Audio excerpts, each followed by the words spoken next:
Bonjour à toutes et à tous, bienvenue à cette deuxième partie de journée Spawn. On va commencer la table ronde sur le sujet « Apprendre l'histoire à travers le jeu vidéo ». Et c'est vrai qu'on a longtemps reproché aux jeux vidéo bien des défauts, mais depuis une vingtaine d'années, il semblerait qu'on porte sur eux, les jeux vidéo, des attentes plus productives, voire éducatives. On en a déjà un peu parlé ce matin avec la table ronde sur le jeu vidéo au sein de la famille. Et une des idées qui reviennent le plus souvent serait qu'on pourrait potentiellement apprendre des choses avec le jeu vidéo, mais surtout apprendre l'histoire en jouant aux jeux vidéo. Alors, est-ce que c'est vraiment possible? Et si oui, dans quelle mesure? Et surtout, qu'apprend-on en jouant? Ce sont les questions qu'on va se poser dans l'heure à venir, avec tout à ma gauche William Brou, enseignant d'histoire-géographie, mais également joueur et créateur de contenu sur la chaîne Histoire en jeu. Laetitia Vétéran-Marie-Catherine, animatrice, conférencière Histoire et Histoire de l'Art et membre de l'association Afrogameuse. Et enfin, Thomas Rockenstrockley, consultant Inspirational Content Advisor pour Ubisoft. Alors, on va s'arrêter 2 secondes parce qu'il est 14h, tout le monde sort de table et je viens de dire Inspirational Content Advisor.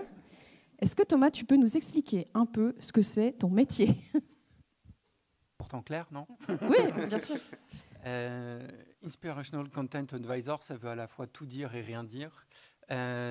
Si on va le prendre mot à mot, et je pense que ce sera le plus clair, inspirational parce que mon métier, c'est de donner du contenu dont les équipes d'Ubisoft vont devoir s'inspirer pour créer leur monde. Donc ça répond à la question de content. Et advisor parce que ma position, c'est celle d'un conseiller. C'est-à-dire que je ne décide pas à la place des équipes le choix de l'époque, la façon dont ça doit être traité. Je donne du contenu inspirationnel et je conseille quant à son utilisation, mais je ne décide pas. Mais alors, est-ce que c'est toi cette personne qui dit c'est pas histo? Non, c'est pas moi. Ça, moi, mon métier, consiste en gros à dire c'est génial, mais c'est un petit peu plus compliqué que ça. Mais en fait, ça va être génial quand même. D'accord, ben, merci beaucoup. Merci Thomas.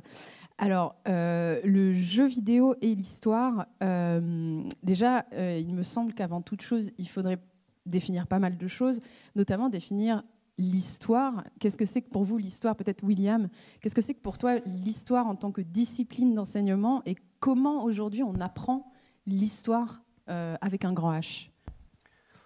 C'est à moi que... Eh oui. C'est pour moi, ok. Déjà, l'histoire, c'est une science. Je pense que ça fait pas de mal de le rappeler. C'est une science qui s'est construite au 19e et au 20e siècle. C'est une science qui permet d'avoir connaissance ou d'étudier les faits et gestes des gens du passé, de plus ou moins longtemps, à partir de traces qu'ils nous ont laissées, donc des traces archéologiques ou des documents d'archives pour les périodes plus récentes. Et c'est la meilleure discipline qu'on puisse avoir à l'école, la plus importante de toutes, bien sûr, puisque ça fait la synthèse en fait avec toutes les autres disciplines. L'histoire, on m'a toujours expliqué ça à la faculté, c'est une science ou une discipline qui en fait est assez pique beaucoup de concepts à tout le monde et en fait essaie d'appliquer les concepts des autres mais dans le passé. Donc les historiens sont aussi philosophes, ils sont aussi sociologues, ils sont aussi géographes. Psychologues, enfin voilà, ils vont essayer de s'inspirer des autres sciences pour essayer de comprendre comment les gens du passé ont vécu, quels choix ils ont fait. Et donc le rôle des enseignants, c'est d'essayer de faire comprendre comment la science historique se construit en respectant un programme scolaire qui est imposé par le politique. Et alors toi, tu interviens dans le secondaire, c'est ça, William? Oui, tout à fait. Et donc, donc c'est des jeunes de 10 à 18 ans? Ouais, c'est ça, 11 ans en 6e, de la 6e jusqu'à la terminale à peu près. Est-ce qu'il y a des manières, est-ce qu'il y a des choses que tu utilises pour leur apprendre l'histoire? Parce que souvent, l'image que les gens ont de l'histoire, de leur cours d'histoire, je suis désolée, je vais peut-être te briser le cœur, mais souvent les gens, quand on leur parle de leur cours d'histoire, c'est « Ah oui, c'était chiant, c'était des dates ». Oui, non, mais c'est la réponse qu'on a tout le temps même quand on rencontre les parents. On fait les réunions, les journées portes ouvertes dans les collèges, et donc on a les enfants qui viennent découvrir le collège. On leur explique comment on va travailler. Puis là, les parents, tu vas voir l'histoire. Oh, moi, j'étais pas très fort parce que de toute façon, j'arrivais pas à retenir les dates. c'est un cliché, enfin, je veux dire, on a besoin de dates et de jalons et on en apprend toujours, mais la pédagogie a quand même un tout petit peu évolué, la didactique aussi, on essaie de faire bouger les choses. Donc on essaie vraiment d'essayer de mettre les enfants dans la position d'historien. Alors pas tout le temps non plus, mais en gros, ça veut dire quoi? Ça veut dire faut que les enfants, les élèves se posent des questions sur comment les gens du passé ont vécu. Donc il ne s'agit pas de dire aux enfants, bon bah voilà, pendant 1 heure, 2 heures, 3 heures, je vais vous expliquer comment s'est déroulée la Première Guerre mondiale, parce que de toute façon c'est impossible. Donc on a un peu arrêté avec ces cours magistraux et ces trucs un peu pompeux. Et on essaie de leur faire se poser des questions sur comment ça se fait que ça s'est passé comme ça, quels sont les choix que les gens ont faits. Donc on va avoir une lecture un peu indiciaire des documents, on va essayer de les mettre dans la position d'historien. Attention toutefois, on ne va pas toujours tout leur faire trouver tout seul, parce que des fois c'est très dur. Donc le rôle de l'enseignant, c'est un vulgarisateur, un enseignant. Hein. C'est le premier des vulgarisateurs, n'en déplaise à tous les vulgarisateurs sur Internet. On était là avant. Et non, mais voilà, enfin, ça se combine bien sûr. Hein. Et en fait, on est là pour faire progresser les élèves, et on n'est plus dans un savoir totalement encyclopédique. On ne fabrique pas des Wikipédia sur pattes, c'est impossible. Donc on est aussi beaucoup sur l'apprendre à apprendre et sur les démarches expérimentales. Et toi, Laetitia, donc conférencière histoire et histoire de l'art, j'imagine que c'est pas des 11-18 que tu fais des conférences, c'est peut-être plutôt un public plus adulte. Comment tu abordes ta propre vulgarisation de l'histoire pour expliquer, notamment en histoire de l'art? Est-ce que ça peut être un support de dire, bah voilà, cette œuvre, voici le contexte de cette œuvre?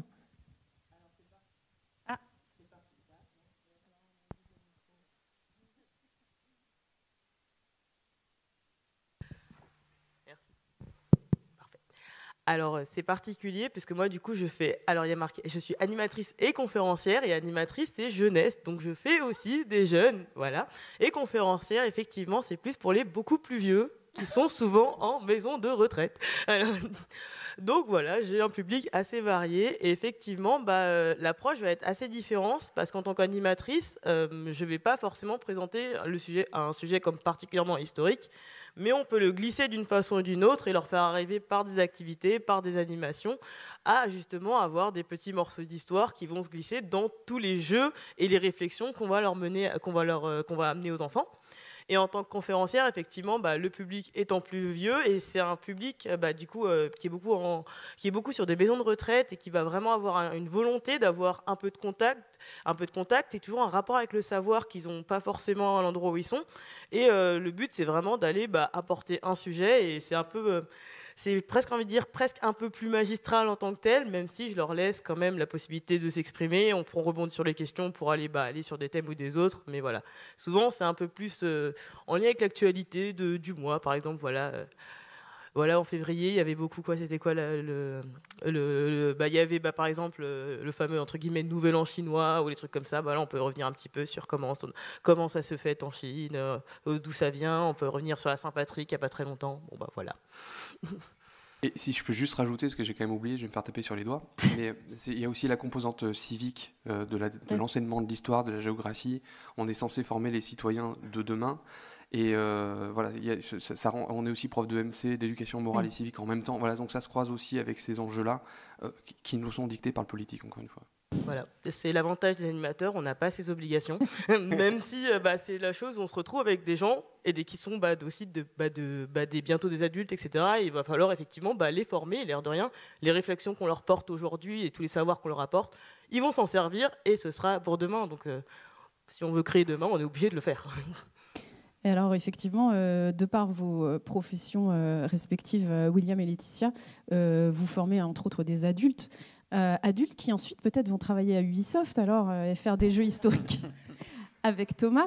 Et Thomas, toi, tu arrives face à des adultes et donc ton rôle, ça va être de les inspirer, mais toujours en gardant une trame historique et de créer un jeu. Et c'est surtout pour ça que tu es intégré à l'équipe. Avant tout, c'est pour créer un jeu et pas pour diffuser des connaissances. Comment toi, tu abordes ce travail-là, vérifier que tout le monde a les mêmes connaissances, ce genre de choses. Comment toi tu abordes cette transmission?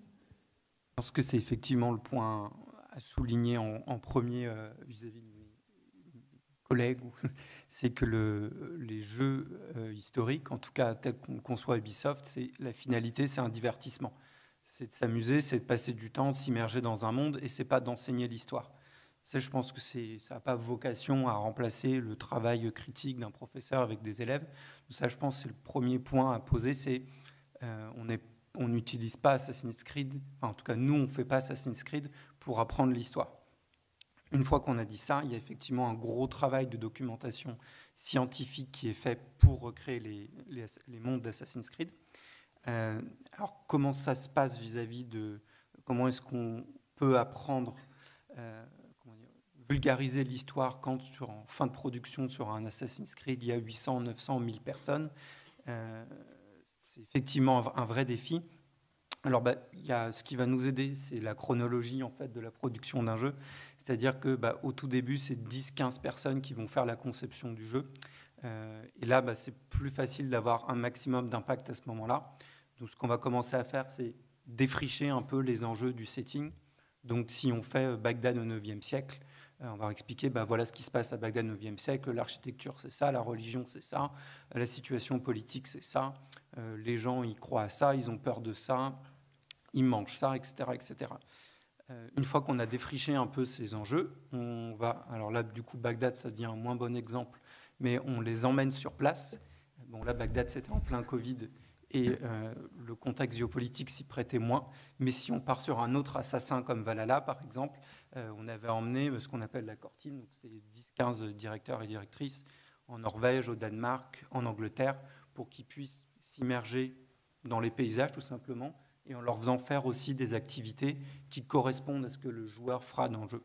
Donc, ramer sur un drakkar, manger ce que des vikings pouvaient manger, voir comment ils s'habillaient, etc. Vous les mettez en situation. On les met en situation, exactement. Et il me semble que vous les mettez aussi au contact d'historiens et d'historiennes spécialisés. Enfin, j'avais vu ça pour Odyssey, je crois. Complètement. Alors, nous, en fait, notre profil au sein de l'équipe recherche qui est au siège, donc, c'est un profil généraliste, c'est-à-dire que nous, on va faire un travail de synthèse et de vulgarisation, donc en se documentant énormément nous-mêmes.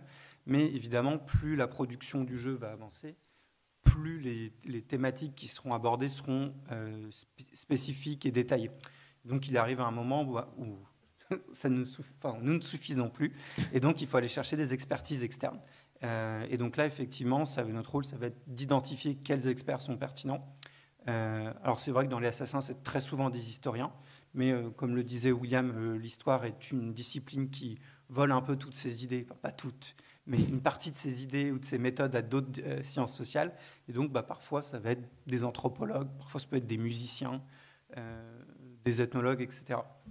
Et on va les mettre en contact avec les équipes parce que c'est deux mondes qui alors, communiquent de mieux en mieux entre eux, mais qui peuvent avoir de part et d'autre des préjugés sur ce que fait l'autre. Et donc, on va essayer de faire un peu cette médiation entre les deux. Est-ce que tu dirais que ton travail, c'est d'approcher d'un réalisme historique ? Pas du tout. Eh bien, je m'en fais. Dans le sens où ça supposerait qu'il y ait un réalisme historique, qu'il y ait une réalité historique. Pour faire de l'histoire, on dépend de sources. Et donc, on peut arriver à esquisser une réalité historique qu'à partir des sources qu'on a. Mais il y a beaucoup plus de trous entre ces sources que de sources pour recréer un contexte. Et la grosse contrainte qu'on a, nous, mais qui est aussi géniale, c'est que dans un jeu vidéo, surtout dans les jeux qu'on fait chez Ubisoft en monde ouvert, on ne peut pas tricher, on ne peut pas laisser des trous dans le monde. Il faut que le joueur puisse interagir avec, par exemple, si on prend Odyssée, Athènes, 5e siècle avant Jésus-Christ, on a très peu de traces archéologiques des intérieurs des maisons. On ne sait pas à quoi ça ressemble. Nous, il va nous en falloir des centaines et des centaines pour peupler le monde. Donc, ce n'est pas du réalisme historique, c'est plus une approche de reconstitution, c'est-à-dire utiliser ce qu'on sait des sources. Et à partir de là, un travail d'interprétation créative, mais qui est en fait pas le monopole de ce qu'Ubisoft fait. Par exemple, il y a des dessinateurs d'histoire qui font ce travail-là, les films font aussi ce travail-là. C'est interpréter, jouer avec l'histoire, plus que viser une réalité historique qui n'existe pas vraiment. Oui. William, tu nous as dit tout à l'heure que l'histoire, c'était des traces qui sont parvenus jusqu'à nous, qui sont aujourd'hui interprétés par des expertes, que vous, en plus, vous devez moduler avec Laetitia, enfin toi plutôt, vis-à-vis d'un programme qui, lui, est politique. Au final, on voit que dans ce que vous transmettez, il y a énormément de filtres et il y a énormément de contextes et d'enjeux qui se croisent. Est-ce que tu peux nous en dire un peu plus sur comment tu gères ça et comment dans un jeu vidéo, parce que toi tu utilises aussi le jeu vidéo, comment tu peux les voir apparaître ces ficelles-là? Je le vis très mal. Je comprends. Non, mais pour rebondir, il y a un historien du début du XXe qui expliquait qu'en gros, l'historien travaille avec des sources qui équivalent à peu près à des bancs de poissons dans un océan. Voilà. C'est-à-dire qu'en fait, le passé, on le connaît à la hauteur des bancs de poissons, quoi. Donc si des historiens devaient faire un jeu vidéo à partir de leurs connaissances, on aurait des jeux à moitié, trois quarts vides. Ce serait un concept, hein, où on tomberait dans des trous infinis parce qu'on ne sait pas ce qu'il y avait à cet endroit-là, par exemple, où il y avait des personnages mais on ne les connaît pas, donc il y a peut-être un truc à faire. Donc il y a cette impossibilité, enfin, la science historique, ce qui pose problème aux gens, c'est une science de l'interprétation. Et ça, c'est un vrai problème. Les gens, d'autant plus dans notre contexte aujourd'hui, ont besoin de certitude. Voilà, il faut que ce soit blanc, que ce soit noir, et en fait, l'entre-deux est un peu compliqué. Donc ils ont du mal à ce que deux historiens puissent même se battre, discuter, débattre d'un même événement, d'un même personnage, et ne pas tomber sur le même résultat. Ça, c'est vrai que c'est un truc qui est un peu complexe.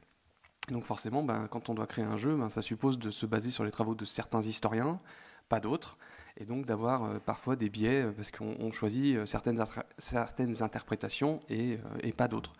Mais parfois, ça a du bon sens, parce que c'est un coup de chance que, par exemple, dans Assassin's Creed Origins, le fait de se baser sur les travaux d'un archéologue, de Jean-Paul Houdin, je crois, a fait que dans la pyramide, dans le jeu, il y avait déjà la cavité secrète qui a été trouvée 3 semaines ou 4 semaines après la sortie du jeu.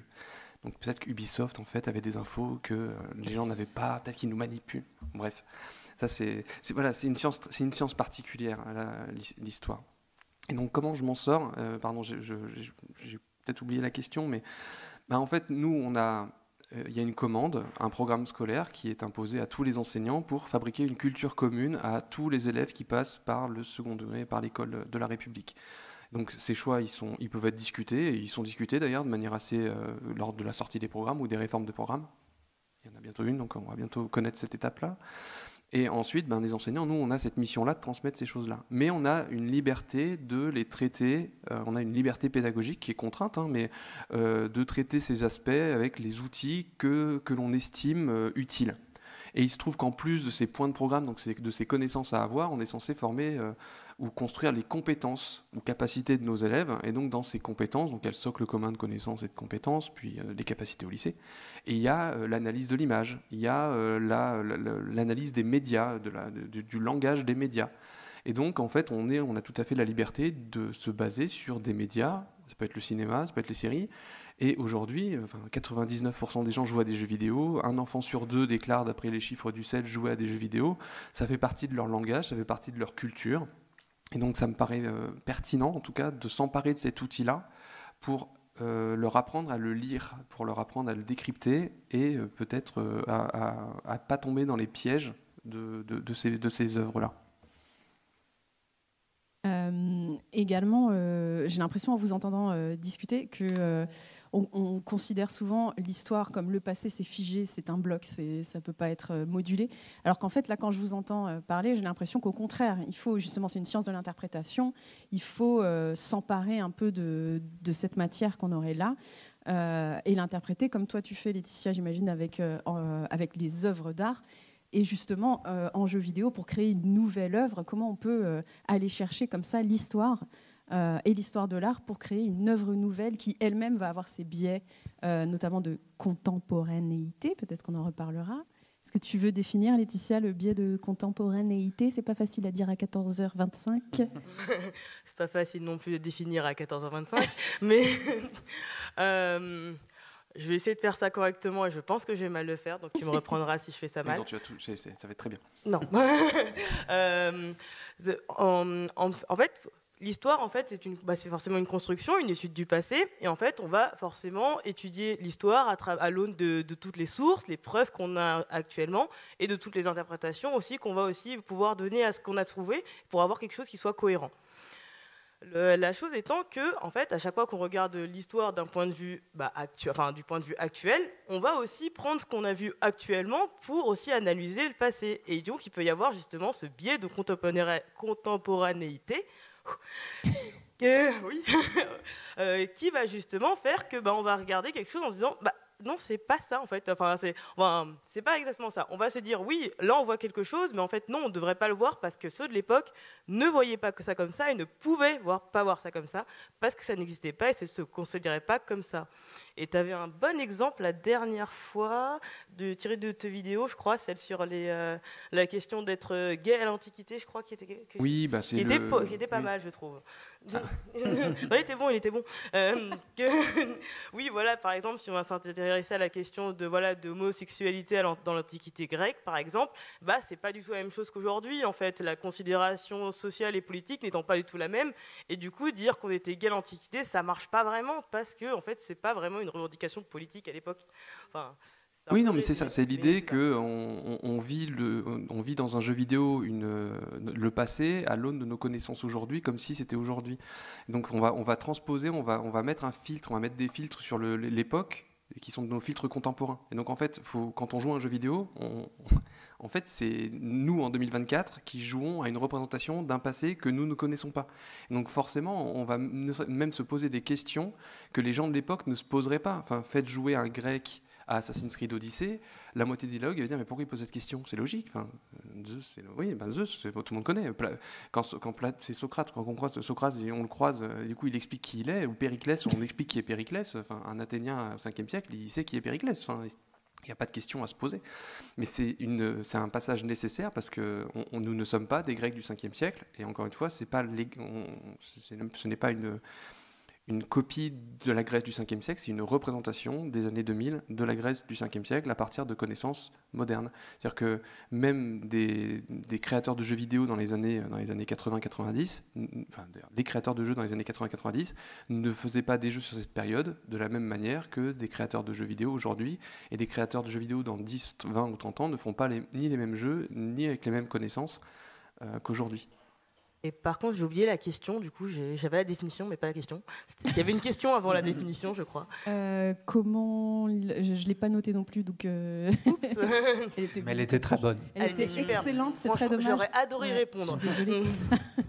Non, mais je voulais effectivement parler un peu de cette interprétation. On a parlé des filtres qu'on a à la base, mais il y a aussi les filtres de... Vous transmettez une connaissance, il y a aussi les filtres les biais que les gens qui reçoivent et le jeu et les connaissances ont, et il va peut-être falloir faire des sacrifices à ce niveau-là. Notamment, on parlait en préparant cette table ronde des cornes sur les casques des Vikings, qui en fait n'existent pas. Mais pour faire reconnaître un Viking, je crois que j'en ai derrière, ah non peut-être pas. Pour faire reconnaître un Viking à un grand public, mettons que je suis un grand studio de jeux vidéo qui fait des titres mondiaux, distribués dans le monde entier, je vais peut-être quand même avoir envie de mettre des casques, des cornes aux casques de mes Vikings, parce qu'il faut que je fasse comprendre que ce sont des Vikings. C'était par rapport à ce biais-là qu'on discutait. D'accord. Effectivement, c'est un peu toujours la chose qui étant que pour parler à quelqu'un, il faut mieux utiliser des outils qui lui parlent et des représentations qui lui parlent. Et qu'effectivement, on peut travailler avec ça et on peut les bouger, mais forcément, on va devoir partir d'une espèce de base plus ou moins commune à un moment. Et c'est pour ça qu'en fait, d'où l'intérêt aussi des jeux vidéo, parce qu'effectivement, c'est quelque chose aussi qui est utilisé par plusieurs générations et qui commence à devenir assez intéressant, notamment par le fait qu'il y a tellement maintenant de supports possibles qui fait que c'est devenu assez accessible à énormément de personnes. Et aussi parce que ça existe depuis un petit moment maintenant aussi, dans l'air de rien. Et effectivement, j'ai perdu la fin. Désolée. Du coup, je vais essayer de reprendre sur les casques de Vikings. Non, mais c'était l'idée que... c'est la question des représentations sociales. C'est l'idée qu'en fait, les joueurs... C'est marrant parce qu'en fait, tout le monde en a. Les joueurs ont des représentations sociales, ils ont des images dans la tête qui ont été construites par le cinéma, par les séries, par leur lecture. même si aujourd'hui les gens ne lisent plus, hein, bien sûr, hein, tout le monde est abruti par les écrans. Oui, on l'a vu ce matin, ça. Oui, c'est bon, je passe, on a déjà répondu à cette question-là. Mais en fait, les créateurs eux-mêmes ont des représentations. Alors quand je dis créateur, c'est une catégorie qui ne veut rien dire, parce qu'en fait, dedans, il va y avoir les game artistes, il va y avoir les narratives, il va y avoir les scénaristes, il va y avoir les level designers, enfin game designers, tout le monde a un peu ces représentations-là. Et donc, il faut bien prendre conscience que le jeu est une œuvre culturelle, c'est-à-dire vraiment un objet qui est créé dans un contexte particulier, avec des gens qui sont de ce contexte-là. C'est-à-dire qu'un studio américain ne fera pas exactement le même jeu qu'un studio polonais, et même au sein d'un studio américain, tous les créateurs n'ont pas la même éducation, n'ont pas eu le même parcours scolaire, n'ont pas les mêmes idées politiques. Donc forcément, ça peut avoir une influence sur les choix, à la fois en termes de game design et de représentation, de character design, etc. Le cas d'Overwatch est assez intéressant. Enfin, la représentation des personnages et comment on les fabrique sont intéressants et disent quelque chose de leur créateur. C'est-à-dire qu'en fait, les jeux, comme toute œuvre culturelle, nous disent moins de choses sur ce qui est représenté que sur ceux qui nous représentent ou ceux qui l'ont représenté. Donc ça, c'est hyper intéressant. Et ensuite, une fois que l'œuvre elle est sortie, eh ben, il va y avoir comment les gens vont se l'approprier. On dit souvent qu'un livre n'appartient plus à son auteur une fois qu'il est sorti, qu'il appartient au lecteur. Un jeu, c'est un peu pareil. En fait, le jeu, il appartient aux joueurs et à ce qu'ils vont en faire. Quand on dit jouer à un jeu vidéo, c'est pas forcément. Il y a différents profils de joueurs. On aurait pu en parler ce matin. Il y a les joueurs qui sont dans le compétitif, il y a ceux qui sont plutôt dans l'exploration, et puis il y en a d'autres. Et puis il va y avoir ceux qui vont vouloir absolument finir le jeu, d'autres juste se promener, d'autres qui vont fabriquer même des créations à côté des jeux vidéo, etc. Et donc tout ça va nourrir en fait, voilà, le jeu vidéo finalement au centre de quelque chose de beaucoup plus grand. Mais ça n'a rien de particulier au jeu vidéo en réalité, c'est juste l'œuvre culturelle la plus récente. Et récente, elle est encore jeune, quoi. Enfin, même si ça commence, 50 ans ça commence, mais on est encore jeune à 50 ans. Oui. Pour vexer personne. Mais l'avantage, effectivement, c'est que ça dit effectivement beaucoup de choses et qu'on peut l'utiliser. Je me souviens qu'il y a quelques années, il y avait la question de « Mon Dieu, ils ont mis des femmes dans un jeu de guerre », par exemple. Oui. C'était arrivé, en fait, et on en parle, en fait, dans les jeux vidéo, et ça, c'est chouette, parce que du coup, ça fait parler. Mais aussi, quand on va travailler en termes de représentation avec, justement, des personnes qui utilisent ces médias-là, c'est quand même hyper intéressant d'avoir ces questions-là. Ou, par exemple, sur la question de... Voilà, il y a pas mal de choses qui arrivent au niveau historique, enfin, il y a des choses qui se présentent, mais le fait d'avoir aussi toute cette capacité historique il y avait une vraie volonté aussi d'avoir des diversités aussi historiques à montrer. Ça fait par exemple le jeu Valiant Hearts qui va nous montrer des soldats inconnus, qui va montrer des soldats noirs américains, qui va montrer une femme belge qui est soignante. On va montrer à la fois que dans la guerre il y avait des personnes extrêmement variées, comme le fait que la ségrégation elle n'avait pas disparu malgré tout et que c'était pas les mêmes armes, c'est pas le même travail, et que du coup on a tout un travail et de mémoire et d'histoire et à la fois dans un jeu vidéo. Et c'est hyper intéressant justement qu'on a toutes ces portes d'entrée pour aller approcher les gens avec justement des médias qui sont utilisés, qui sont utilisés par tous, qui sont vraiment accessibles et en plus qui peuvent montrer énormément de choses. Il y a vraiment un gros potentiel là-dessus, autant historiquement que mémoriellement. Il y a un parallèle à faire avec ne serait-ce que le travail des historiens, c'est-à-dire que les historiens eux-mêmes n'ont pas étudié les périodes de la même manière, n'étudient pas les périodes de la même manière en fonction de l'époque. C'est-à-dire que la Première Guerre mondiale, au début, on faisait beaucoup d'histoires batailles dans les années 60-70, et ensuite, aujourd'hui, on est beaucoup plus dans une histoire culturelle de la guerre, avec une histoire sur l'expérience combattante, comment les soldats ont vécu ce genre de choses-là. Et donc, forcément, ces réflexions d'historiens, ce changement dans l'historiographie, donc c'est-à-dire dans la manière d'écrire l'histoire, petit à petit, passe dans d'autres champs de la culture, que ce soit le cinéma, ou que ce soit dans le jeu vidéo. Dans la Première Guerre mondiale, j'avais une slide là-dessus, je ne sais pas si on peut passer, c'est un beau petit graphique, avec plein de chiffres, non je rigole. C'était là les Vikings. Je te dirais, non c'était pas celui-là. L'autre. Non c'était pas celui-là, mais peut-être que ça se trouve on l'a pas... Si voilà, c'est juste après, voilà celui-là.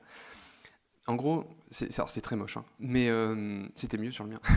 En gros, non, mais vous prenez, en gros, c'est l'idée que vous prenez Battlefield. J'ai pris l'exemple de Battlefield 1 que j'ai utilisé en classe notamment. Donc, il est au cœur de deux lignes en fait. Vous avez une ligne verticale et une ligne horizontale.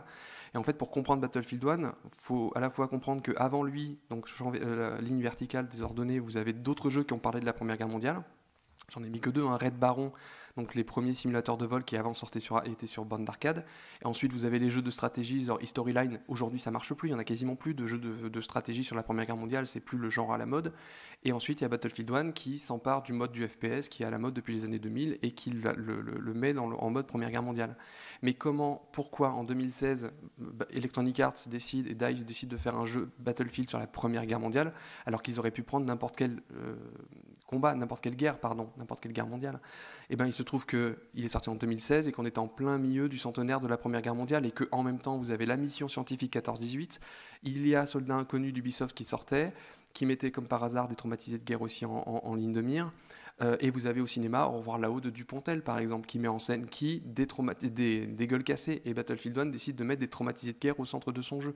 Donc il y a aussi ce moment, en gros, est-ce que l'intention elle est vraiment est-ce qu'il y a vraiment une intention scientifique de faire passer de nouvelles connaissances, ou est-ce que, malheureusement, en fait, il joue sur le contexte, il dit, en fait, aujourd'hui, les gens, ils attendent ça, et en fait, on veut ça. Mais l'intention, elle est toujours difficilement palpable. C'est compliqué de vouloir faire dire une intention à un créateur. Pourquoi il a vraiment fait ça dans ce contexte-là ? Donc il y a à la fois l'enjeu mémoriel, l'enjeu commercial, et puis aussi peut-être juste l'enjeu créatif. C'est-à-dire que oui, maintenant, nous, on a envie de faire ça, mais ça encore, il faudrait que les équipes, les studios le vulgarisent plus, en parlent plus. Mais ce n'est pas forcément des choses qu'ils disent, ils n'aiment pas trop parler de ce genre de choses. William dit pas, c'est qu'il a un des meilleurs kill-death ratio sur Battlefield 1 en France. Là, en fait, je pense que la question, c'est... sur la question des biais, c'est c'est quelque chose qu'on doit faire très très très tôt, justement pour leur faire comprendre aux équipes qu'ils en ont, mais comme tout le monde en a.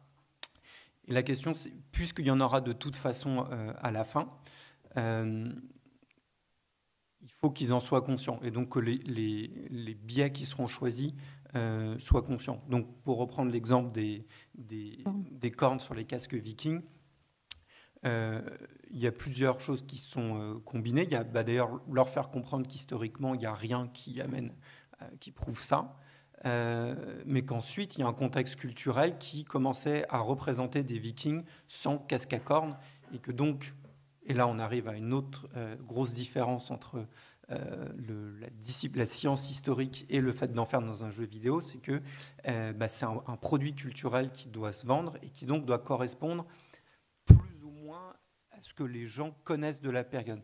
Là, on estimait qu'on était arrivé à un moment dans la représentation des Vikings où il n'y avait plus besoin de passer par cette imagerie du 19e siècle des Vikings avec des casques à cornes pour parler de cette fantaisie-là, de cette période-là au grand public. Oui, parce qu'il y a quand même la fourrure, la natte, les haches qui sont, je ne sais pas si ça se voit d'ici, mais décorées avec des cravées, c'est de l'anglais, mais bon, décorées quoi. Le dracard derrière, genre, oui, on nous fait vraiment un sacré clin d'œil de tu sais, c'est une viking en fait. Mais même le fait que ce soit une femme viking. C'est ça. Là, c'est un mélange, effectivement. Elle est parfaite, cette image, justement, pour analyser. C'est que tous les points que tu viens de souligner, c'est en fait beaucoup de discussions en interne sur comment est-ce qu'on va les représenter. Les dracars, par exemple, pendant leur voyage d'inspiration, ils sont allés voir comment est-ce que, des gens qui faisaient de l'archéologie, j'oublie le terme, mais en gros qui reconstruisaient des dracars tels qu'ils étaient faits à l'époque, avec les mêmes matériaux, les mêmes outils, etc. Et par exemple, ils ont compris qu'on pouvait baisser les mâts pour passer les ponts des rivières. C'est devenu du coup un des systèmes principaux de déplacement dans le jeu. Et après, pour les armes, les tenues, etc., c'est un mélange de... Il faut donner de la liberté au joueur de pouvoir s'habiller comme il veut, choisir les armes qui lui plaisent, de pouvoir customiser son personnage. Et après, en même temps, est-ce que l'enjeu... peut-être rebondir après là-dessus. Est-ce que l'enjeu dans une reconstitution d'un monde, c'est vraiment la couleur de la ceinture ou la forme de la serrure ? La forme de la serrure, c'est des questions qu'on a reçues. À quoi ressemble une serrure au 8e siècle dans le nord-est de l'Angleterre ? On pourra revenir là-dessus dans les questions si ça en intéresse quelques-uns. Mais nous, ce qui nous intéresse dans la reconstitution historique, c'est... Oui, c'est bien qu'il y ait une carte postale, un décor de théâtre qui soit le plus cohérent possible avec ce qu'on connaît de l'époque, Mais le vrai enjeu, c'est d'arriver à reconstituer ce qui est beaucoup plus dur, justement parce qu'on dépend de sources. Ça va être beaucoup plus les interactions sociales. De quoi ont peur les gens, qu'est-ce qu'ils espèrent, sur quoi ils se projettent, qui ils aiment, comment ils les aiment, qu'est-ce que ça veut dire pour eux de se déplacer à tel endroit, comment est-ce qu'ils perçoivent le pouvoir politique, comment est-ce qu'ils perçoivent l'argent, etc. Ça, c'est des choses qui sont, comme elles sont immatérielles, beaucoup plus difficiles à représenter, mais c'est justement là, je pense, qu'est le plus gros défi, la plus grosse valeur ajoutée de jeux comme Assassin, c'est d'aller se plonger dans ce type d'enjeu-là, quitte effectivement à ce qu'après on prenne plus de liberté sur les tresses ou la forme des haches. Mais parce que c'est pas là l'enjeu, en fait, d'une certaine façon. C'est moins important. C'est moins important. Et du coup, ça crée une sorte de temps en dehors du temps, donc d'Uchronie spécifique aux jeux vidéo, à chaque titre, à chaque œuvre, en fait, qu'on appelle l'Uchronie vidéoludique. Il y a des jeux très anciens, jeux vidéo, mais également issus des jeux de plateau. On parlait de reconstitution, qu'on appelle en jeux vidéo des jeux de gestion essentiellement, où on va s'amuser à recréer les grandes guerres, les grandes batailles de l'histoire. Ces jeux-là, dans le jeu vidéo, ont beaucoup évolué. On voit Civilization, Age of Empires, tout ça. Même Crusader Kings, il me semble. Ces jeux-là donc, sont issus d'une volonté de recréer à nouveau des grandes batailles de manière très historique, très réglo, le plus approprié possible.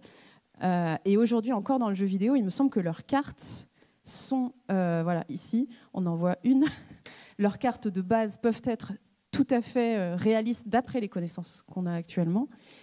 Mais ensuite, on peut faire n'importe quoi. Le fameux exemple de Gandhi qui lance la bombe nucléaire sur n'importe quel empire qu'il le souhaite. Comment ça marche, ça ? Est-ce que c'est les mécanismes du coup, qui prennent le dessus sur l'enjeu historique d'une œuvre ? Alors, attends, j'avais mis, si tu peux passer, je crois qu'il y avait une slide avec 2 cartes, justement, parce que la tienne est bonne, et j'avais juste fait un comparatif entre 2 cartes que j'avais trouvées. C'est pas ma partie, je suis nul à ce genre de jeu. En fait, les uchronies, c'est marrant. De toute façon, techniquement, faire un jeu vidéo où le joueur a la possibilité d'avoir de ses actions et l'histoire, c'est incompatible. Parce que techniquement, l'histoire, elle s'est passée, les acteurs du passé ont fait des choix, ont fait des actions, ça a entraîné là où on en est aujourd'hui. Donc en fait, l'histoire, on ne peut pas rejouer techniquement avec l'histoire, c'est un non-sens vidéoludique. Donc les uchronies et les jeux de gestion ou les catrices comme Crusader Kings, eux, partent du principe que, en fait, on va mettre une carte, on va recréer des règles, un gameplay et des règles sociales, économiques, géopolitiques, etc., qui sont réalistes dans le contexte qu'on a représenté. Alors, bien sûr, modulo, c'est les mêmes pour tout le monde, même si, du coup, en Afrique du Nord, en Europe occidentale, c'est pas forcément les mêmes, etc. Donc, il y a de toute façon des biais. Mais l'idée, c'est que le joueur, il arrive, carte de gauche, avec une carte de géopolitique qui est relativement correcte, et que n'importe quel enseignant d'histoire pourrait utiliser pour montrer que c'est le bordel. Mais clairement. Et sachant que nous, on étudie que la partie occidentale de la France, et encore là, on doit être au 9e siècle, on ne le fait pas en cours. Hein. Donc déjà, un joueur qui joue à ce jeu-là, il découvre des choses qu'il n'a jamais vues à l'école. Premier point. Et ensuite, une fois que le joueur va prendre sa première décision, c'est forcément une décision qui n'a pas été prise par les acteurs du passé, à moins qu'ils décident vraiment de jouer de manière purement historique. Mais vu qu'on n'a pas la liste exhaustive de toutes les actions faites par tous les acteurs durant l'histoire, à un moment, il va forcément faire une action uchronique. Donc un choix qui n'a pas été fait, mais un choix qui était possible par les acteurs de l'époque. C'est-à-dire qu'en fait, c'est ça qu'on essaie de faire comprendre quand on fait de l'histoire. L'histoire, c'est pas juste une succession de dates, c'est une succession de décisions prises par des acteurs en fonction de critères socio-économiques, géopolitiques, en fonction des choix d'autres acteurs et en fonction du contexte. Et donc en fait, le fait qu'on arrive à la fin de la carte de droite où l'Empire britannique, enfin la Grande-Bretagne a conquis toute l'Afrique du Nord, l'Afrique de l'Ouest et l'Europe occidentale, ça aurait pu être possible puisque les règles de Crusader Kings sont crédibles historiquement. Et en fait, en jouant à ce jeu-là, le joueur n'a rien compris, il n'a rien appris sur la chronologie de l'histoire, il n'a pas les jalons. Mais par contre, il a compris ce que c'est que l'histoire. C'est qu'à un moment donné de l'histoire, des acteurs ont fait des choix qui ont offert d'autres choix à d'autres acteurs. Donc c'est une réflexion sur les futurs possibles de l'histoire. Et en faisant ça, il comprend à quoi ça sert de faire de l'histoire. C'est-à-dire que là, si je décide de me barrer de la table ronde, ou on décide tous de se barrer de la table ronde, c'est un choix qu'on fait qui vous offre des choix. Vous avez le choix de rester pour la prochaine, vous avez le choix de vous barrer aussi parce qu'on s'est barré, ou le choix de sortir vos téléphones pour aller sur vos réseaux sociaux. Notre choix vous offre une possibilité de choix, et nos choix nous offrent à nous d'autres choix possibles. Donc en fait, même si c'est ahistorique, de mon point de vue, ce sont les meilleurs jeux qui permettent de comprendre ce qu'est l'histoire. Et je rebondirais même là-dessus, parce que c'est effectivement, même dans des contextes hors de jeu, on va reprendre plutôt des contextes assez guerriers, ça reste quand même hyper intéressant d'avoir des moyens de faire comprendre tous les mécanismes historiques. Et en fait, ce que j'expliquais il n'y a pas longtemps, c'est qu'en fait, je me suis rendu compte que Paper Please, par exemple, c'est un jeu qui a été incroyable pour faire comprendre justement cette capacité justement de tout ce qui est question d'immigration, de fermeture des frontières, de dictature, etc. En même temps avec les contextes que forcément, il y a toujours la peur, il y a la question qu'il faut nourrir sa famille, qu'il ne faut pas se faire arrêter par la police. Et il y a plein de choses en même temps dans ce jeu, mais qui sont extrêmement intéressantes pour faire comprendre, ne serait-ce qu'à des enfants, mais pourquoi ils n'ont pas fait ça, pourquoi ils ne sont pas partis, pourquoi ils n'ont pas révolté. Tiens, joue à Paper Please. Ça a l'air stupide dit comme ça, mais en fait, c'est une des forces de jeux vidéo qui n'y a pas forcément ailleurs. C'est vraiment cette force de pouvoir mettre en situation avec une situation qui est fictive, certes, mais elle fait comprendre un peu ce qui a pu être historique, ce qui a pu donner historiquement à une situation donnée. Donc en fait, si je vous suis bien, le jeu vidéo à vertu historique, en tout cas qui utilise l'histoire globalement, va peut-être plus nous permettre de philosopher, de se projeter, de moduler un peu, de manipuler la matière historique plutôt que d'apprendre les dates brutement comme on disait au début, quoi. Je pense que c'est plus jouer avec l'histoire, s'en amuser, que effectivement faire de l'histoire. Faire de l'histoire est la première condition pour s'amuser avec l'histoire. Là, on le voit avec Crusader Kings, Hearts of Iron dont on parlait juste avant, mais c'est pareil pour un Wolfenstein, par exemple, peut-être un des jeux les plus psychologiques et intellectuels de ces 30 dernières années, mais qui en fait a fait un travail sur la perception du nazisme dans la culture populaire, sur les théories du complot qui y sont associées, mais aussi en contrepoint sur la manière dont les Américains se perçoivent dans ce conflit-là, qui en fait est absolument colossal. C'est sûr qu'avec un fusil à pompe automatique dans chaque main, dans un couloir de béton, on ne projette pas forcément ça tout de suite. Mais en revanche, le travail, il est fait. Et pour rebondir sur ce que tu disais, Laetitia, un jeu vidéo, c'est un joueur qui interagit avec des systèmes. On pourrait enlever toute forme de décor. Un jeu de tir, il faut mettre un pixel aligné avec un autre pixel et ça fait un headshot. C'est un exemple de système. L'avantage de ces jeux-là, si on prend, on parlait juste avant de Hearts of Iron, je ne sais pas si vous voyez là le jeu de Paradox où il faut gérer un complexe militaro-industriel juste avant et puis pendant la Seconde Guerre mondiale. Bon, on admettait tous qu'on avait un niveau de skill très limité là-dessus, mais que certains étaient arrivés jusqu'en 1942 vivants. Puisque le travail sur la façon dont fonctionnent les économies, les infrastructures, les jeux diplomatiques à l'époque est extrêmement bien fait. Il y a pas mal d'interviews des développeurs de Paradox qui expliquent comment est-ce qu'ils ont fait ce travail-là. En fait, le reste, ça marche. Le contexte, il est compris. Et effectivement, moi, j'ai un ami qui a gagné dans Hearts of Iron avec l'Afghanistan, qu'on ne connaît pas forcément pour être un des acteurs majeurs de la Deuxième Guerre mondiale, mais il a su s'approprier tous les systèmes sur lesquels l'Afghanistan avait un impact pour créer un grand empire afghan. Et indépendamment de la question du réalisme, c'est comprendre les systèmes du jeu. Et si ces systèmes de jeu sont basés sur une réalité historique, ça en dit déjà beaucoup sur le contexte. Moi, pardon, si je peux rebondir. J'aime bien utiliser la notion de Jan Bogost, qui est la rhétorique procédurale. C'est l'idée que les règles du jeu, un jeu vidéo, la grande particularité, en effet, c'est son gameplay, c'est ce que le joueur peut faire, ne peut pas faire, doit faire ou ne doit pas faire. Et des fois, le jeu permet des choses, mais que le jeu lui dit de ne pas faire. Donc il y a aussi cette réflexion-là qui peut être faite par les concepteurs de jeux. On se limite souvent, et on a parlé beaucoup des AAA, mais il y a beaucoup de jeux plus indépendants, plus petits, qui sont moins connus, et qui vont justement, à travers des bonnes mécaniques de jeu, des mécaniques de jeu intelligentes, je ne vais pas dire sérieuses, mais intelligentes, permettre de faire passer justement des notions, des concepts historiques qui permettent ensuite de réfléchir sur le passé et aussi de réfléchir après sur l'avenir. L'histoire, c'est aussi une science des ruptures. J'ai oublié de le dire, j'en reviens au tout début de la conférence, de la table ronde. C'est aussi une science des ruptures. C'est pourquoi ? Parce que si l'humanité fonctionnait parfaitement et que nos systèmes politiques, économiques et sociaux fonctionnaient, on fonctionnerait encore comme aux gens du Paléolithique. On n'aurait rien changé, en fait. Et on n'en est pas là. Donc, en fait, notre passé nous invite à réfléchir à notre avenir. Et donc, plutôt que de vouloir des jeux qui remplacent les profs d'histoire pour raconter comment l'histoire s'est passée, on peut utiliser les jeux vidéo comme des outils pour comprendre les sociétés du passé, pourquoi ils ont fonctionné comme ça, pourquoi ils ne fonctionnent plus comme ça, et pour que ensuite nous puissions imaginer d'autres manières de fonctionner.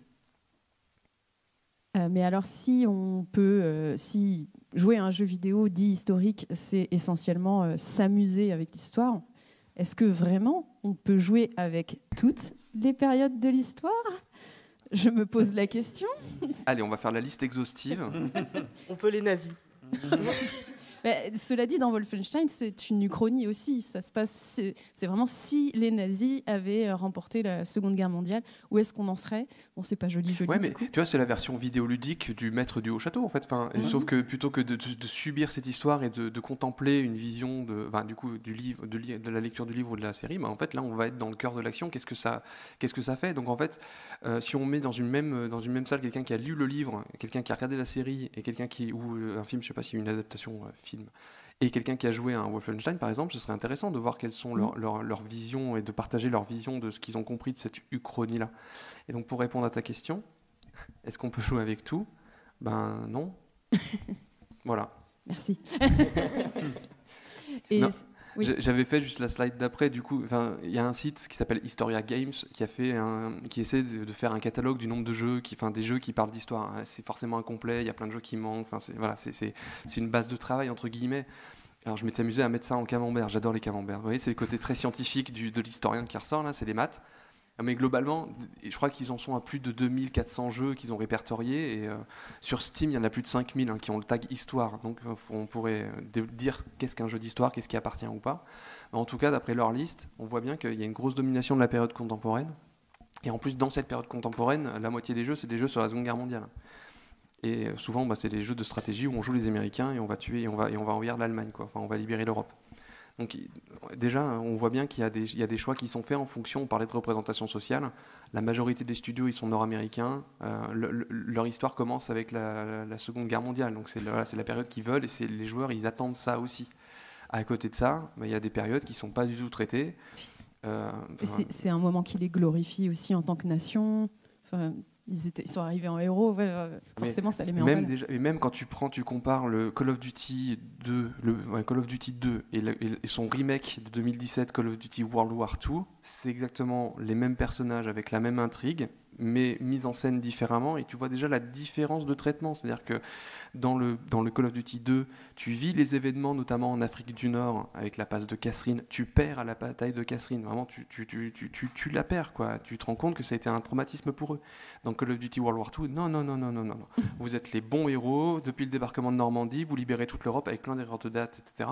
Et par contre, dans les dialogues, on va vous raconter, la passe de Kasserine, c'était dur. On vous fait plus jouer parce qu'on n'a plus le temps, mais et surtout, on vous fait plus jouer les campagnes soviétiques et les campagnes anglaises. On va faire que la nôtre et que Red Big One et c'est nous les héros, c'est pas les autres.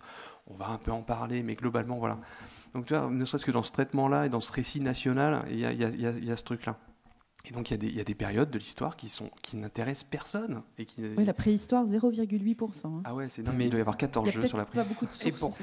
Et dedans, à la décharge, pas pour vendre Ubisoft, mais on a fait un AAA sur la préhistoire, quand même, Far Cry Primal, qui à mon sens est très sous-estimé, parce que mine de rien, avec le peu de sources qu'on a sur l'époque et le temps de développement qu'il y avait, on a posé des questions sur le langage, par exemple. Comment est-ce que les hommes préhistoriques parlaient. On a posé des questions aussi en utilisant les données de pathologie, n'importe quoi, de paléontologie les plus récentes. c'est aussi 14h30 pour moi, les plus récentes sur est-ce que la chasse, par exemple, était un domaine réservé aux hommes ou est-ce qu'il y avait les femmes qui chassaient, ce type de questions-là. Je ne suis pas tout à fait d'accord avec ce que disait William. Je pense qu'on peut traiter tous les sujets dans un jeu vidéo. La grosse différence, ça va être la question de l'intention. Oui, c'est comment tu vas jouer. Qu'est-ce que je veux dire, ouais. Non, mais je suis d'accord. Je m'étais peut-être un peu mal exprimé, mais on en parlait en préparant la table ronde. Pour le moment, on n'a aucun jeu sur la guerre d'Algérie. Oui. Et bon, comme on le disait, en fait, c'est aussi des limites qu'on a aussi, par exemple, dans l'éducation nationale, où la guerre d'Algérie est aussi sous-traitée. Et que, en fait, et même médiatiquement, en dehors de ça, c'est quand même un sujet qui n'est pas sous-traité. C'est un sujet qui est aussi récent et sensible, et qui fait qu'en fait, il y a quand même des difficultés à venir sur ce sujet-là, autant en jeu vidéo que dans le reste de la population et l'éducation nationale, du coup. Et pareil sur d'autres thèmes qui sont aussi potentiellement à voir si moins intéressants ou plus sensibles, mais pareil, tous les jeux vidéo où on parle de la période coloniale et du côté esclavagisme, etc., c'est un peu plus compliqué aussi, par exemple, c'est aussi peu fait. Après, voilà, comme on disait, aussi, d'un point de vue commercial, c'est un peu compliqué de vendre un jeu où on va devenir un super esclavagiste, enfin, c'est un peu compliqué. Oui, puis il est 14h56, donc c'est bon, on peut lâcher le point Godwin. Donc, non, mais on prend le sujet le plus tabou qu'on puisse trouver, c'est la Shoah. Vous allez avoir... Toute la question, c'est comment vous le traitez. Et en fait, on est capable de vous sortir des exemples de jeux de gestion de camps de concentration, des KZ Manager. Ça a existé, il y en a même un qui est sorti sur Google Play, qui a été téléchargé 1,5 million de fois, avant d'être retiré par Google. Je ne sais même pas comment ils ont fait pour le laisser passer, celui-là.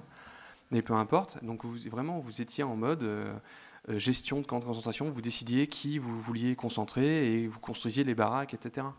Et donc ça, bien sûr, éthiquement, comment vous faites pour alors c'est pas un grand studio qui a fait ça, c'est des amateurs. Et aujourd'hui, les outils de création de jeux se démocratisent de plus en plus. On est à l'endroit parfait pour évoquer cette question-là. Aujourd'hui, tout le monde, je mets des guillemets à tout le monde, mais une grande partie des gens peuvent fabriquer des jeux vidéo avec des outils plus ou moins développés. Et donc, on n'est pas à l'abri que certaines personnes, avec des idéologies particulières, avec des mauvaises informations scientifiques ou des volontés politiques, fabriquent ce genre de jeu et le diffusent via différentes plateformes officielles ou non officielles. Et à côté de ça, les grands studios, ils ont aussi une éthique à devoir évoquer ces sujets-là. Et quand on voit que dans Call of Duty World War II, pour revenir à celui-là, la Shoah est à peine évoquée, et quand elle est très maladroitement, parce que justement c'est touchy, on ne veut pas le faire, on a peur du retour des gens et ce genre de choses.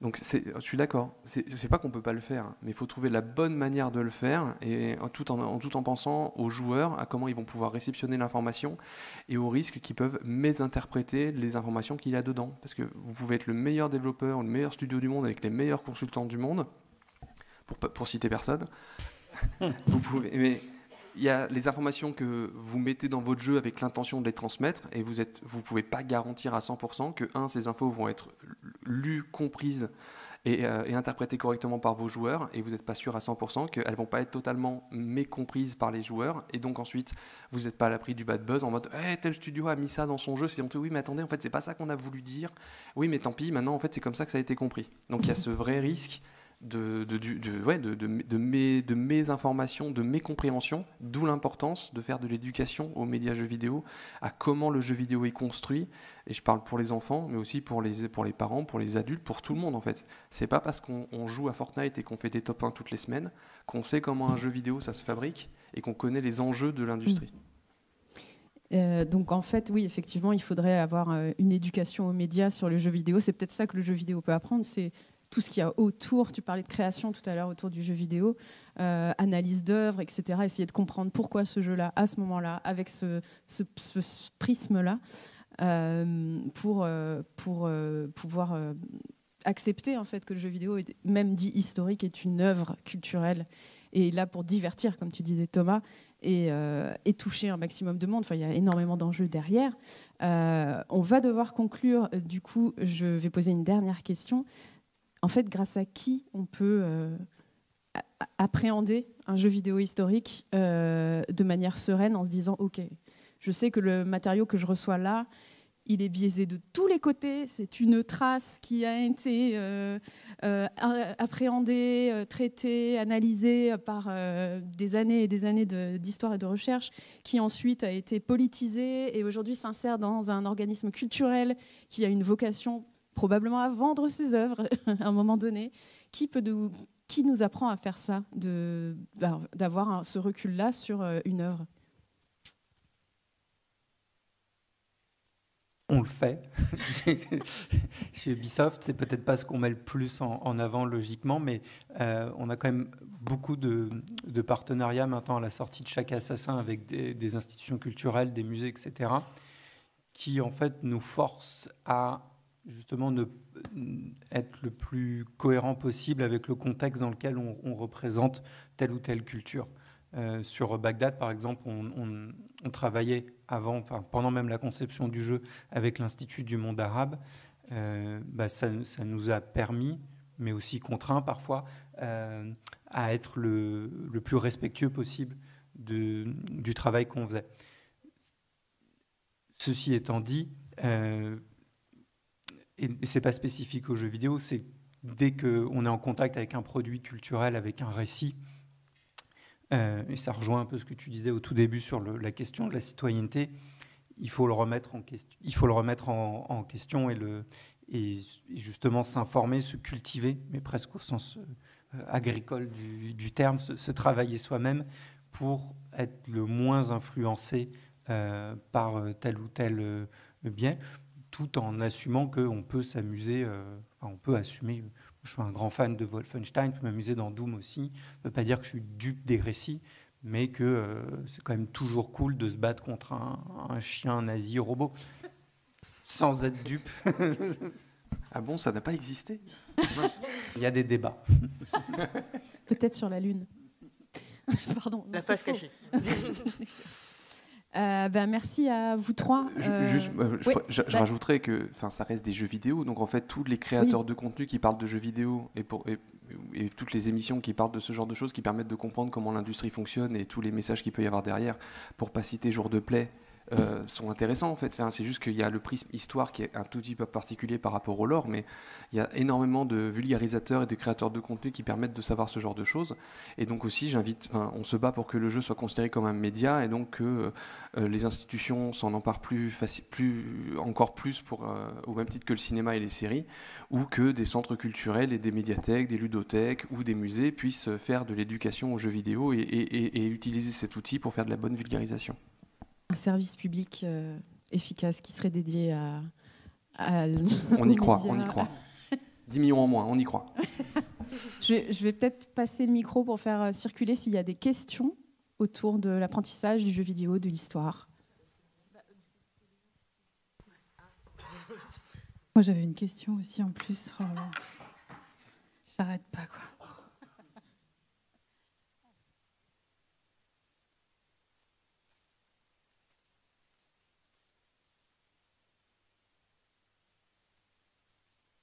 William, vous aviez mentionné que l'histoire, c'est une science qui emprunte aux autres sciences pour comprendre le passé. Est-ce que vous pensez qu'on peut faire plus de matières dans l'éducation nationale, comme l'histoire de l'art ou l'EMC, pour faire apprendre l'histoire un peu différemment et développer l'esprit critique des enfants au final? Oui. Alors,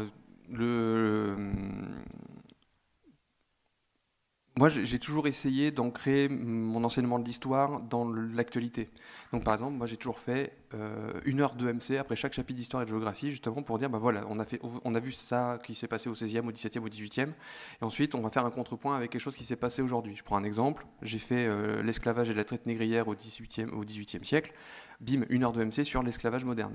Ah bon, mais ça existe encore? Oui, ça existe encore. Et donc, on peut décentrer ce genre de choses. L'enseignant est libre de faire ce qu'il veut dans sa classe. Et donc en fait, c'est là où aussi une difficulté que rencontrent les enseignants, c'est qu'il y a les programmes disciplinaires, maths, français, machin, etc. Et en plus, on nous a rajouté des programmes, des éducations A. Donc en fait, qui sont des programmes qui se surimposent à nous.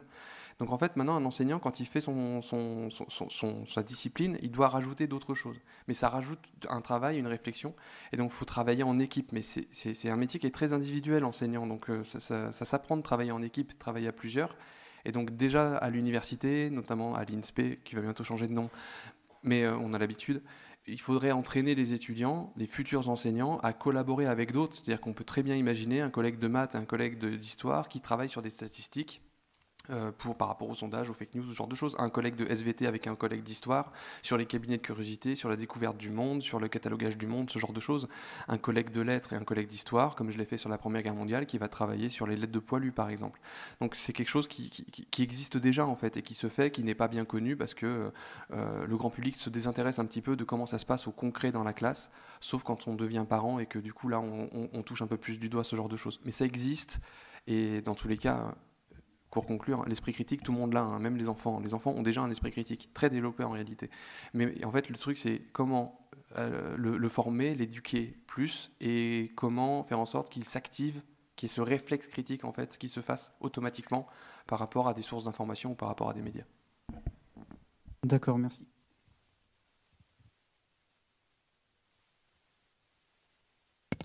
Est-ce qu'il y avait d'autres questions peut-être ?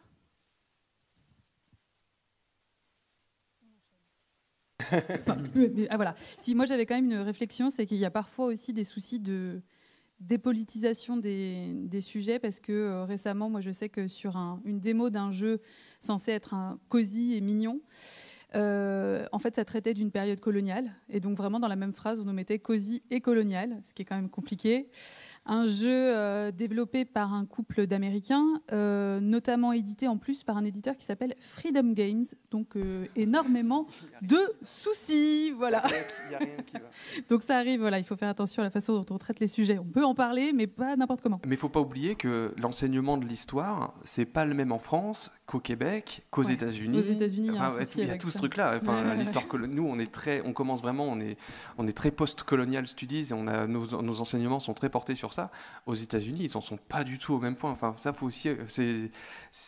On a une méconnaissance, mais c'est normal, de plein d'éléments de l'histoire d'une part, parce que nos programmes sont très européocentrés, et aussi sur l'histoire telle qu'elle est enseignée ailleurs. Donc, mais c'est hyper intéressant comme sujet. Ça m'avait vraiment questionné, parce que du coup, j'avais regardé énormément de créateurs et créatrices américains jouer à la démo pour voir s'il y avait quelqu'un qui disait « Oh, c'est pas terrible, c'est un peu gênant ». Personne. Voilà. Il y a eu une personne sur Twitter qui a dit « Ça me met pas super à l'aise », et sinon rien. Donc voilà, il y a des choses à faire. Merci beaucoup. Merci à toutes et tous d'avoir suivi cette table ronde. J'ajouterais juste qu'aux États-Unis, en plus, entre le Texas qui brûle les livres, qui mentionne l'esclavage, et ça peut aussi varier au sein même du... c'est affreux. Encore une fois, les biais, etc., les filtres qu'on a. Brûler des livres, c'est pas les bonnes personnes qui brûlaient ça. Enfin bref. Merci à vous trois d'avoir accepté de répondre à nos questions. Merci. Et d'avoir engagé cette discussion. Merci beaucoup. On va passer à le démontage de scènes sexistes du jeu vidéo qui va se faire en visio exceptionnellement pour cause de problèmes de train. Alors il va falloir qu'on s'installe rapidement, le plus vite possible. Voilà. Alors fais gaffe parce que maintenant il y a des câbles partout. Donc vous avez le temps peut-être d'aller respirer un peu d'air frais, voilà, et de revenir. Voilà, on enchaîne Merci. rapidement si on peut.